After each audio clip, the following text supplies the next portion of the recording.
ঈদ মানেই তো আনন্দ। তো কোরবানি ঈদ চলে গিয়েছে। আসলে ঈদের মধ্যে আনন্দ করতে হবে এটাই স্বাভাবিক, কিন্তু আমার কেন যেন একটু কষ্ট লাগে। তো আসসালামু আলাইকুম, আমি শারমিন আক্তার আবারও নতুন একটি ব্লগ নিয়ে হাজির হয়েছি আপনাদের সাথে। কেমন আছেন সবাই? আলহামদুলিল্লাহ, আমি ভালো আছি। আচ্ছা, আপনাদের কারো কি মনের ভিতরে একটু কষ্ট লাগে যে কোরবানি হচ্ছে, পশু কেটে ফেলছে? এই পশুর জায়গায় কিন্তু আমাদের সন্তানরাও থাকতে পারতো, আল্লাহ না করুক। কেননা আমরা সবাই ইব্রাহিম আলাইহিস সালামের ঘটনা জানি। আচ্ছা, সেই সম্পর্কে আমি আবার পরে বলছি। তো যখন জবাই করা হয় পশুটাকে, তখন আমার কিন্তু অনেক মনের ভিতরে কষ্ট লাগে। সবার লাগে কি না আমি জানি না। তো দেখা গেল কি, যারা ছাগল বা গরু পালে, তাদের পালিত জিনিস যখন কোরবানি দেওয়া হয় বা বিক্রি করে ফেলে, তাদের কষ্ট লাগে। আমাদের সবারই কি কষ্ট লাগে?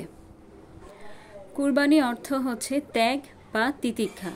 আল্লাহর নৈকট্য অর্জনের জন্য যে কোনো ত্যাগই হলো কুরবানি। কিন্তু আমরা কি আমাদের যে কোনো ত্যাগ করতে পারি, ত্যাগ স্বীকার করতে পারি আমরা? আমাদের যখন রমজান মাস আসে, তখন দেখা যায় যে আমাদের দেশে সব কিছুর দাম বেড়ে যায়। আর বিশেষ করে রমজানের যেসব জিনিসপত্রগুলো, ওইগুলোর দাম তো আরও চড়া থাকে। আমরা কিন্তু আবার বড় গলা করে বলি যে ব্যবসা হালাল, আল্লাহ ব্যবসাকে হালাল করেছে। অবশ্যই আল্লাহ ব্যবসাকে হালাল করেছে, তবে হালালভাবে আমরা কি করি? আমরা নিত্য পণ্যের দাম বেশি রাখছি, তারপরে পণ্যের মধ্যে অনেক ঝামেলা মিশাচ্ছি, তারপর দেখা গেল যে ওজনে কম দিচ্ছি। তো এরকম ব্যবসা করলে কি আমাদের ব্যবসাটা হালাল হবে? যারা কর্মচারী, তাদেরকে আমরা সঠিকভাবে বেতন দিচ্ছি না, তাদের বেতনকে আটকে রাখছি। তো এটা কিভাবে হয় ব্যবসাটা হালাল? যারা সুদখোর, ঘুষখোর, তাদেরকে আমরা বেশি প্রাধান্য দিচ্ছি।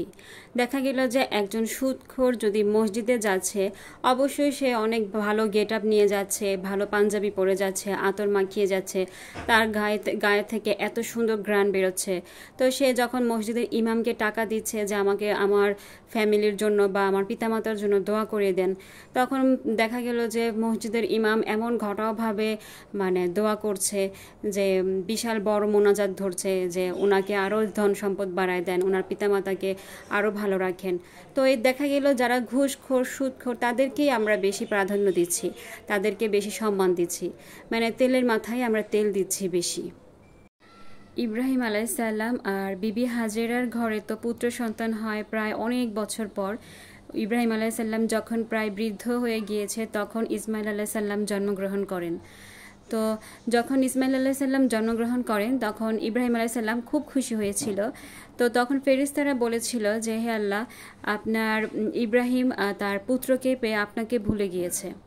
ওই সময় আল্লাহ পাক ফেরেশতাদেরকে বলেছিল যে না, আমার ইব্রাহিম আমাকে ভুলতে পারে না।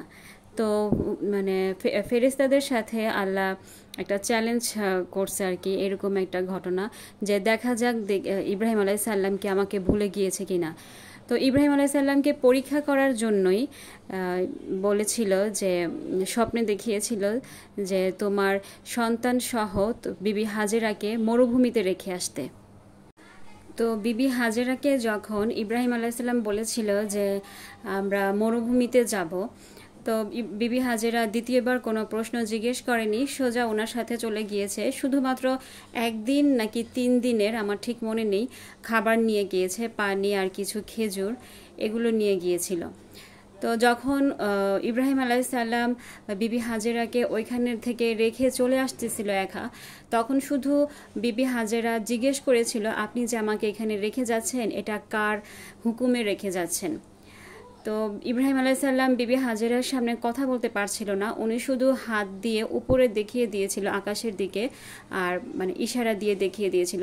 তখন বিবি হাজেরা বুঝতে পেরেছে, আর উনি সাথে সাথে আমিন বলেছে যে যেহেতু আমার আল্লাহ আমাকে হুকুম দিয়েছে এখানে রেখে যাওয়ার, তা আমি আর কিছুই বলবো না।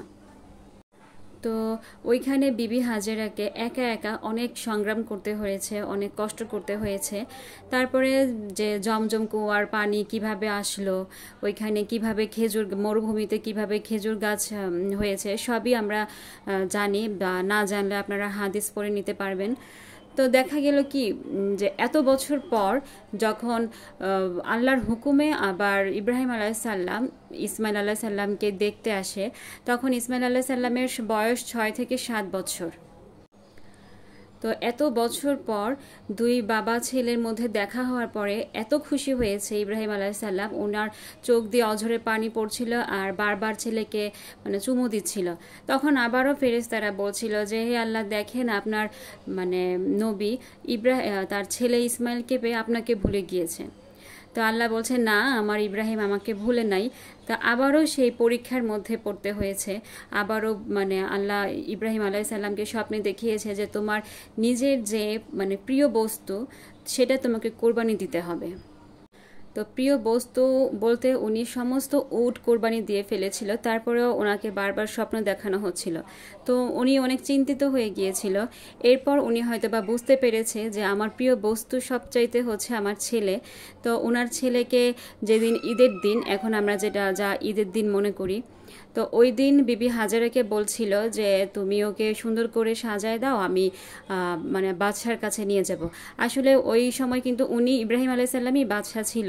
তো বিবি হাজারের মাথায় এটা ছিল না যে উনি তো নিজেই বাদশা, তো উনি আবার কোথায় দাওয়াত নিয়ে যাবে। তারপরেও সাজায় দিয়েছে ইসমাইল আলাইসাল্লামকে। তো এর মধ্যেই আবার ইবলিশ এসে বারবার বিবি হাজেরাকে বাধা দিচ্ছে, বলছে যে তোমার ছেলেকে কোরবানি দিতে নিচ্ছে। তো তখন তো প্রকাশ্য ইবলিশ মানুষকে বাধা দিত।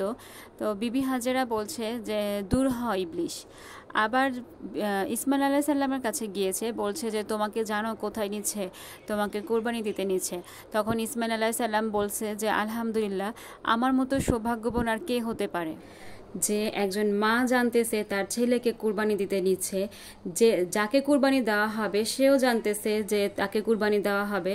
যেই বাবা এত বছর পরে দেখা হয়েছে ছেলের সাথে, উনিও জানতেছে যে তার ছেলেকে কুরবানি দিবে, এমনকি ছুরিও লাগাইছে গলায় মানে কাটার জন্য, তা সেই জায়গায় দম্বা চলে আসছে।